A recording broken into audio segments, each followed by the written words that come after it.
daginn, kæru vinir mínir og velkomin í Jóladagatal Skjóðu.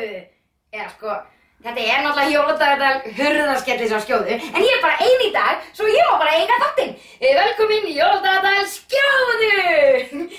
Í dag ætla ég að segja ykkur hvað ég geri fyrir hver einustu jól. Ég sko með lista. Efst á listanum mínum að ég byrja á því að þrífa hellinn minn hátt og lágt.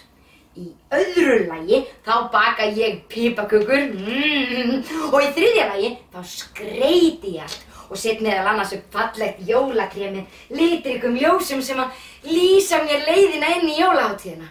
Og þegar allt þetta búið, þá fyrst mega jólin koma. Það reyndar ein leksía sem ég búin að læra. Að jólin, þau snúast ekki bara það að gera eins mikið og maður getur og klára alla lista í heiminum.